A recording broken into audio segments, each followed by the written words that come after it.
Europe 1. La belle histoire de la France bouge. Benjamin, vous nous avez déniché une start-up française qui s'intitule Edulis. C'est une marque de cosmétiques à base d'huîtres. Oui, effectivement, c'est un amoureux de la mer puisqu'il a passé son enfance sur les plages du Cap Ferret, pas si loin de Bordeaux. Jean-Julien Baronnet. Alors, il a aujourd'hui 65 ans, mais il a passé la première partie de sa vie dans un monde très éloigné des cosmétiques ou des crustacés, parce que il a fait d'abord une école de commerce. Ensuite, il rêvait de faire du cinéma. C'est pourquoi il devient scénariste, puis producteur. Beaucoup de vie. Beaucoup de vie. Et là, il a travaillé pour les plus grands. Alors, vous avez donné un petit indice tout à l'heure, Elisabeth.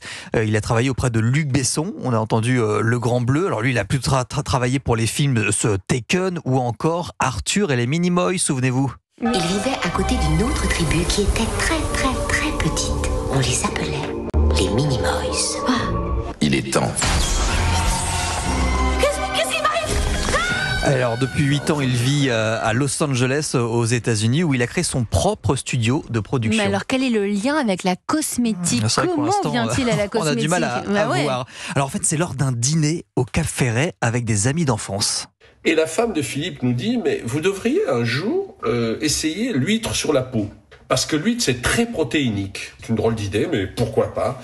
Et à ce moment-là, je me tourne vers François, je lui dis, est-ce que tu peux nous concocter une formule où il y a de l'huître, mais il n'y a pas un produit chimique? Il me dit, écoute, je vais essayer.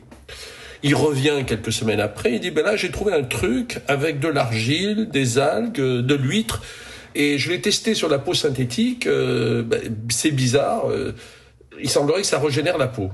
C'est bizarre, mais on adore. Et là, c'est parti, brevet déposé.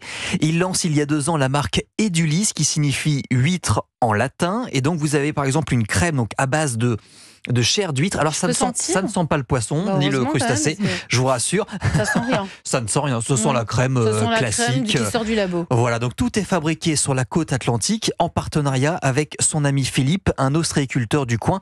Et le lieu a son importance. Notre hypothèse, c'est que les eaux du Cap Ferret les eaux du bassin Arcachon sont parmi les plus pures d'Europe. Or, Philippe, il a des parcs qui se trouvent là où il y a le plus de courant. Et donc vous avez une eau extrêmement pure, tellement pure que dans ce parc d'ailleurs il y a des hippocampes. Et en fait, quand vous avez des hippocampes, c'est que l'eau est très pure. Notre hypothèse, c'est que le fait que ces eaux soient très pures et sur ce parc-là, ça aide énormément à la performance. Et 2 mois après la commercialisation, ces pots de crème sont distribués dans les galeries Lafayette. Et aujourd'hui, il arrive à vendre plusieurs milliers de produits chaque année sans avoir besoin de faire de la pub. Mathilde.